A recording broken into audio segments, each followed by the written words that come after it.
Hi everyone, I'm Meredith Niles. I'm an assistant professor in nutrition and food science, and I also teach in our food systems program here at UVM, and I'm going to talk about what safeguards smallholder farmers from food insecurity in a changing climate. So I'm going to start with a couple of big picture statistics here. So global food production must increase in the coming decades. The extent of it, people argue about 25% to 70% on that range. The greatest opportunity to close large-scale yield gaps in crops are in low-income countries. Smallholder farmers grow the majority of food in low-income countries, and they also tend to be food insecure themselves. And finally, climate change is slated to heavily affect the tropics and regions where smallholder farmers live the most, right? So big picture here is that we have to increase production. Smallholder farmers produce a lot of food in low-income countries where we can close yield gaps, and yet they'll be heavily affected by climate change, right? So some of my work is aiming to understand how is climate change and climate shocks affecting smallholder food security, and also what strategies may help safeguard these same farmers for future climate shocks in the future.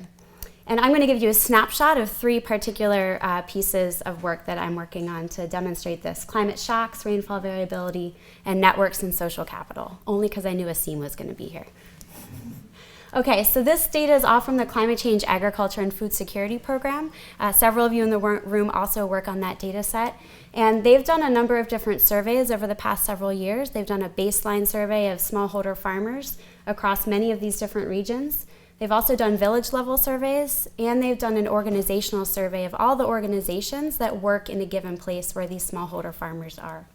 So a snapshot of my three things to lure you in here. So on climate shocks and food insecurity, what we found was that 71% of smallholder farmers across this data set had faced a climate shock in the last 5 years. So majority of smallholders are already dealing with some of these shocks that will increase in the future. 54% of those households have faced at least 1 month of food insecurity.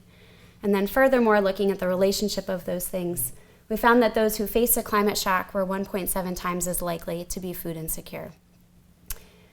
So in addition to looking at just shocks, we also wanted to do what Taylor's group is also doing, and combine some of the social science survey data with climate data. So we've taken 30 years of rainfall data from the CHIRPS data set, and all of these households had GPS coordinates, so we were able to point the exact amount of rainfall for a given particular sector and to coordinate the rainfall at the household level over 30 years.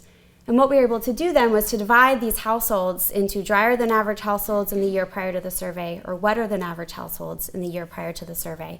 And what we found was that those that were drier than average, based on the 30 years, were 4.34 months food insecure. Those that were wetter than average were just about 3 months of food insecure. And furthermore, we looked at what factors helped decrease or were associated with decreased food insecurity in these different places. And we found a cluster of both agricultural practices as well as financial services that matter and help decrease food insecurity in these places.